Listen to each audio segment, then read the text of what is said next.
1974년 오일 쇼크, 2003년 이라크전, 2022년 우크라이나.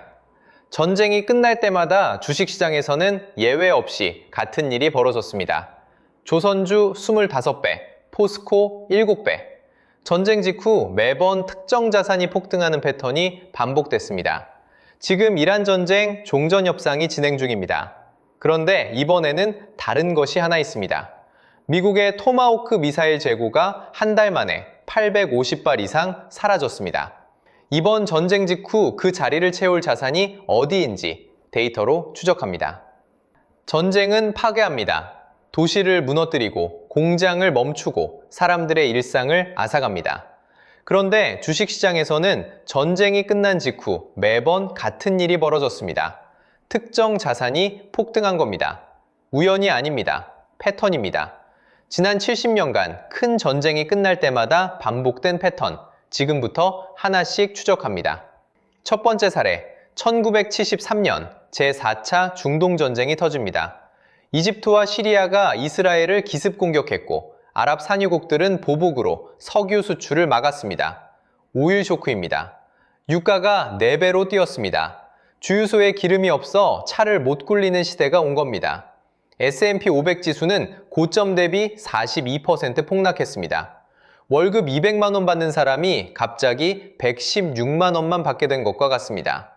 시장이 전고점을 회복하는데 7년 6개월이 걸렸습니다. 한 아이가 초등학교에 입학해서 졸업할 때까지 걸린 시간입니다. 그런데 그 혼란의 한복판에서 조선주와 철강주는 폭등했습니다.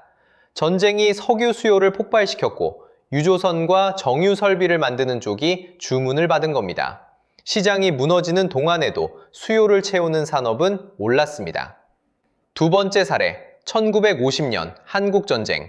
전쟁터는 한반도였지만 수혜는 일본이 가져갔습니다. 미군은 전쟁에 필요한 군수물자를 가까운 일본에서 조달했습니다. 군복, 탄약, 차량 부품. 주문이 쏟아졌고 일본 공장들은 24시간 풀가동에 들어갔습니다. 전쟁 전까지 폐허였던 일본 경제가 부흥의 발판을 마련한 겁니다. 전쟁의 역설입니다. 폭탄이 떨어진 곳이 아니라 그 폭탄을 공급한 곳이 돈을 벌었습니다. 세 번째 사례, 2003년 이라크전. 미국이 바그다드를 점령한 뒤 파괴된 도시를 다시 세워야 했습니다. 도로, 발전소, 정유시설, 중동 재건 사업이 수백억 달러 규모로 쏟아졌습니다. 한국 건설사와 엔지니어링 기업들이 그 수주를 받아냈습니다. 전쟁이 끝나자 주문서가 밀려온 겁니다. 파괴의 규모가 곧 재건의 규모였고 재건의 규모가 곧 수주의 규모였습니다. 네 번째 사례, 2022년 우크라이나 전쟁. 러시아가 침공한 직후 유럽 각국은 위기감에 휩싸였습니다. 독일은 하루아침에 방산 예산을 2배로 늘렸고 폴란드는 GDP 대비 세계 최고 수준의 국방비를 쏟아부었습니다. 문제는 유럽 자체 생산 능력이 부족했다는 겁니다. 그 수요가 한국으로 왔습니다. K 방산 수출은 2025년에 154억 달러를 기록했습니다. 한화로 약 23조 원. 서울 강남 아파트 5천 채를 살 수 있는 금액이 1년 만에 해외로 팔려나간 겁니다.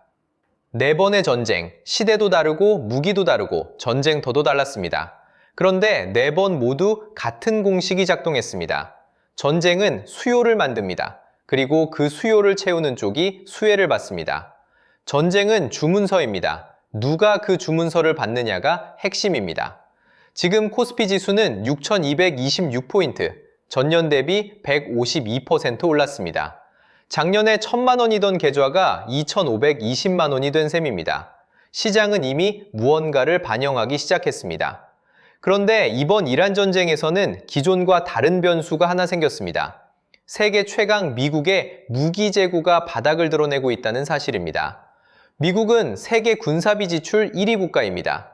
연간 국방 예산만 8,860억 달러, 한국 GDP의 절반에 맞먹는 돈을 군대에 씁니다. 그런 나라의 무기가 바닥나고 있습니다. 토마호크 미사일, 미 해군의 주력 순항 미사일입니다. 이란 전쟁 개전 직전, 미군 보유량은 약 4,000발이었습니다. 숫자로 보면요, 개전 3주 만에 800발 이상이 소모됐습니다. 전체 재고의 5분의 1이 3주 만에 사라진 겁니다. 냉장고에 생수 20병을 채워놨는데 3주 만에 4병이 사라진 상황입니다. 그것도 보충할 방법 없이. 이 수치가 얼마나 이례적인지 비교해 보겠습니다. 1991년 사막의 폭풍 작전과 2003년 이라크전, 이 두 전쟁에서 사용한 토마호크를 합쳐도 이번 3주 소모량에 못 미칩니다. 과거 2번의 전쟁을 합친 것보다 더 빠르게 미사일이 빠지고 있는 겁니다. 그러면 빨리 만들면 되지 않느냐고 생각할 수 있습니다. 토마호크를 만드는 레이시온의 연간 생산 능력은 약 1000발입니다. 3주에 800발 넘게 쓰는데 1년에 1000발을 만듭니다. 한 달에 100만 원씩 쓰는 사람한테 연봉이 90만 원인 셈입니다. 수입보다 지출이 구조적으로 많습니다. 만드는 속도가 쓰는 속도를 절대 따라잡을 수 없는 구조입니다. 2026년 4월 3일 미 공군의 F-15E 스트라이크 이글이 이란 방공망에 격추됐습니다. 조종사 1명이 구조됐지만 이것은 미군의 실전 손실이 현실화됐다는 의미입니다. 미사일만 줄어드는 게 아닙니다. 한 대에 수백억 원짜리 전투기까지 잃고 있습니다. 세계 최강 공군력이라는 타이틀이 실전에서 흔들리고 있는 겁니다. 상황이 이 지경에 이르자 트럼프 행정부가 꺼낸 카드가 있습니다. GM과 포드의 무기 생산 전환을 타진한 겁니다. 자동차 공장에서 무기를 만들겠다는 구상입니다. 이런 일이 마지막으로 있었던 때가 언제인지 아십니까? 1942년 제2차 세계대전입니다. 80년 만에 민간 자동차 공장을 군수 공장으로 돌리겠다는 이야기가 나온 겁니다. 그만큼 지금 미국의 무기 재고 상황이 절박하다는 뜻입니다. 총알이 떨어진 권총을 쥐고 있는 격입니다. 방아쇠는 있지만 쏠 수 없습니다. 문제는 미국 혼자만의 위기가 아니라는 점입니다. 일본이 도입하기로 한 토마호크 400발, 납기에 차질이 생겼습니다. 미국이 자기 전쟁에 쓸 미사일도 부족한데 동맹국 물량까지 챙길 여력이 없는 겁니다. 주문한 택배가 3개월째 안 오는데 판매자가 우리도 재고가 없다고 하는 상황입니다. 동맹국 입장에서는 신뢰가 흔들릴 수밖에 없습니다. 유럽도 마찬가지입니다. 나토 내부에서 미국과의 갈등이 심화되면서 유럽 국가들이 방산 독자 조달을 가속화하고 있습니다. 미국에만 기대서는 안 된다는 판단이 확산되고 있는 겁니다. 트럼프 대통령의 나토 탈퇴 시사 발언이 이 움직임에 불을 붙였습니다. 미국산 무기를 기다릴 수 없는 나라들이 다른 곳을 찾기 시작한 겁니다. 여기에 전쟁의 경제적 충격이 겹칩니다. 호르무즈 해협이 사실상 막히면서 하루 약 900만 배럴의 원유 공급에 차질이 생겼습니다. 전 세계가 하루에 쓰는 석유의 약 9%가 막힌 겁니다. 10대 중 한 대의 차가 주유소에서 기름을 못 넣는 셈입니다. 브렌트유 가격은 배럴당 109달러까지 올랐습니다. 전쟁 전 70달러였으니 기름값이 한 달 반 만에 56% 뛴 겁니다. 주유소에서 5만 원 넣던 기름이 7만 8천 원이 된 셈입니다. 미국 전쟁권한법에 따르면 의회 승인 없이 전쟁을 지속할 수 있는 기간은 최장 90일입니다. 시간도, 미사일도, 동맹의 인내심도 한계에 다다르고 있습니다. 정리하면 이렇습니다. 미국은 무기를 빠르게 소모하고 있지만 생산 속도가 따라가지 못합니다. 동맹국에 약속한 물량도 공급하지 못하고 있습니다. 유럽과 중동은 미국 의존에서 벗어나 독자적으로 무기를 조달하기 시작했습니다. 그 빈자리를 위회의 국가가 채우기 시작했습니다. 미국이 만들지 못하는 무기를 사야 하는 국가들, 그들이 눈을 돌린 곳이 바로 한국입니다. 왜 한국인가? 독일도 있고 프랑스도 있습니다. 일본도 방산 수출을 풀었습니다. 그런데 왜 하필 한국입니까? 이 질문에 답하려면 실전 기록부터 봐야 합니다. 2026년 3월 UAE에 배치된 한국산 천궁-2 미사일이 이란의 공습에 대응했습니다. 약 60발이 발사됐고 명중률 96%, 100발을 쏘면 96발이 맞았다는 뜻입니다. 시험장이 아닙니다.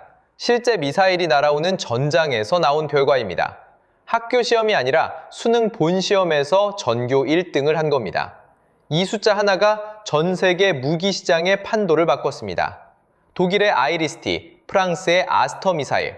성능은 우수하지만 이런 실전 기록이 없습니다. 무기를 사는 나라 입장에서 생각해 보십시오. 카탈로그만 보고 사는 것과 실전에서 검증된 제품을 사는 것, 선택은 명확합니다. 그리고 이 실전 기록이 알려지자 시장에서 일이 벌어지기 시작했습니다.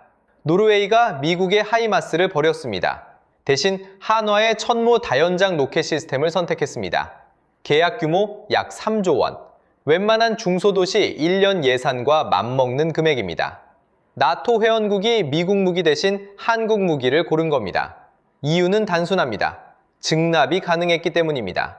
미국에 주문하면 지금은 언제 올지 모릅니다.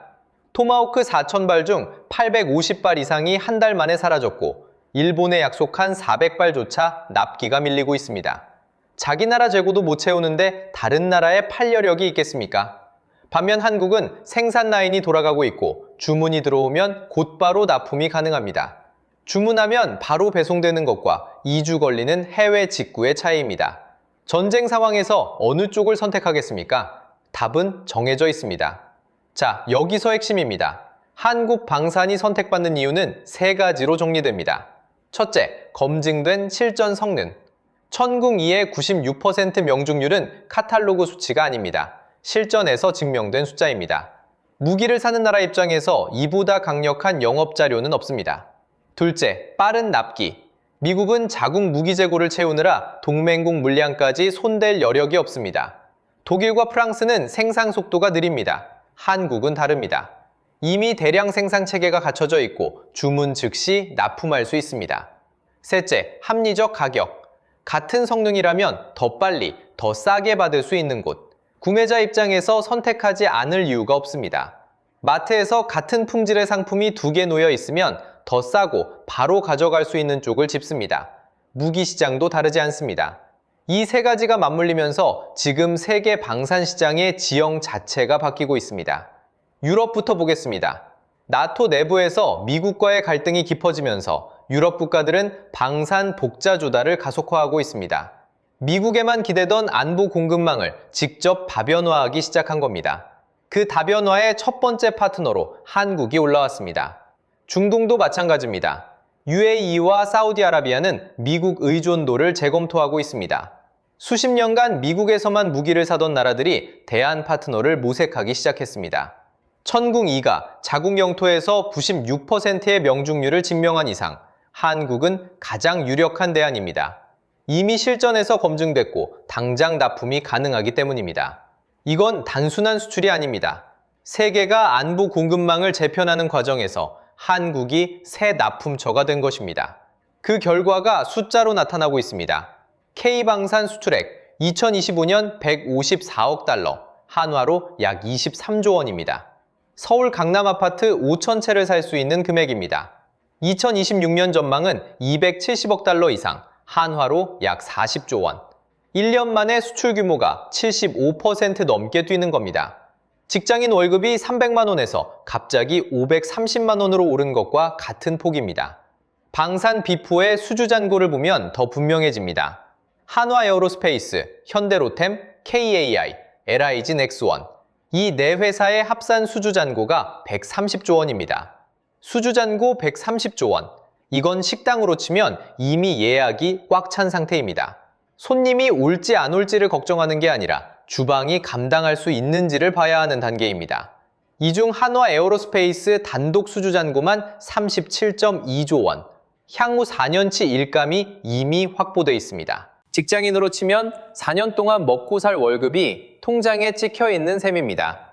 정리하겠습니다. 미국의 무기 재고가 바닥나고 있고 동맹국 납품도 밀리고 있습니다. 유럽과 중동은 미국 의존을 줄이기 시작했습니다. 그 빈자리를 한국이 채우고 있습니다. 실전에서 증명된 성능, 즉시 납품 가능한 생산력, 합리적 가격, 이 세 가지가 한국을 선택하게 만든 이유입니다. 그렇다면 지금 실제로 어떤 종목에 어떻게 접근해야 할까요? 수주잔고 130조가 말해주는 것은 이미 일감이 확보됐다는 뜻입니다. 이제 문제는 어느 종목을 어떻게 담느냐입니다. 수주잔고 130조 원. 이 숫자가 의미하는 건 단순합니다. 이미 예약이 꽉 찬 식당입니다. 손님이 올지 걱정하는 게 아니라 주방이 감당할 수 있는지를 봐야 하는 상황입니다. 그 주방을 운영하는 곳이 방산 빅4입니다. 하나씩 짚어보겠습니다. 첫 번째, 한화 에어로스페이스. 수주잔고만 37.2조 원입니다. 향후 4년치 일감이 이미 쌓여 있습니다. 매달 월급이 4년치 선불로 입금된 상태라고 보면 됩니다. 주력 수출 품목은 천무 다연장 로켓과 레드백 장갑차, 노르웨이가 미국의 하이마스 대신 한화 천무를 선택한 것이 약 3조 원 규모였습니다. 가격이 아니라 납기가 결정적이었습니다. 주문하면 바로 배송되는 곳과 2주 걸리는 곳, 미국이 물량을 못 맞추는 사이 한화가 그 자리를 가져간 겁니다. 두 번째, LIG 넥스원, 천궁2 미사일의 제조사입니다. UAE에서 실전 배치된 천궁2는 이란 공습 대응 시 명중률 96%를 기록했습니다. 100발 쏘면 96발이 맞았다는 뜻입니다. 이 실전 성적표가 공개된 이후 중동과 유럽에서 추가 수주가 가시권에 들어왔습니다. 성능을 광고로 증명한 게 아니라 실제 전장에서 증명한 겁니다.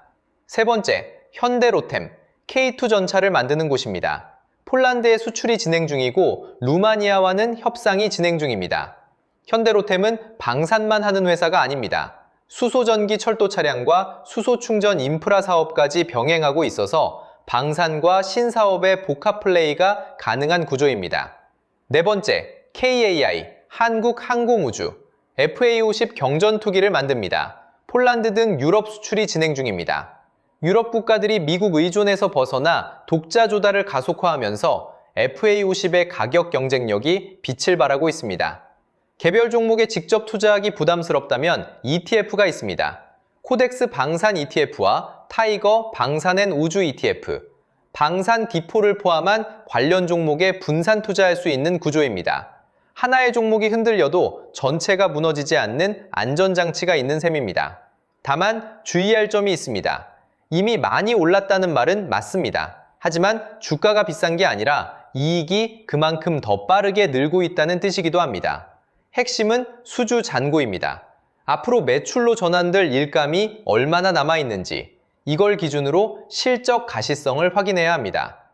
방산 수출은 2025년 154억 달러에서 2026년 270억 달러 이상으로 전망됩니다. 한화로 환산하면 약 23조 원에서 40조 원으로 뛰는 겁니다. 1년 만에 월급이 거의 2배로 오르는 구조입니다. 타이밍도 중요합니다. 이란 전쟁의 2주 휴전이 4월 21일 만료됩니다. 2차 종전 협상이 추진 중입니다. 전쟁이 끝나면 과거 패턴대로라면 수혜 자산이 본격적으로 움직이기 시작합니다. 시장은 이미 알고 있습니다. 코스피 지수는 전년 대비 152% 올랐습니다. 그리고 MSCI 선진국 지수 편입이 추진되고 있습니다. 편입이 확정되면 최대 300억 달러, 한화 약 44조 원의 해외 자금이 한국 시장으로 유입됩니다. 그 돈의 상당 부분이 코스피 대형주, 특히 실적이 가시적인 방산주로 흘러들어갈 가능성이 높습니다. 전쟁 종료 직후 수혜 자산이 폭등하는 패턴, 70년간 4번 반복됐고 4번 모두 같은 공식이었습니다. 이번에 그 패턴을 타는 자산은 한국 방산입니다. 미국의 무기 재고 위기는 오래만의 현상이 아닙니다. 생산 속도가 소모 속도를 따라잡지 못하는 구조적 문제입니다. 그 구조가 바뀌지 않는 한 한국 방산의 자리는 계속 넓어집니다. 다음 영상에서는 코스피 6000 이후 실제 포트폴리오를 어떻게 구성해야 하는지를 다룹니다.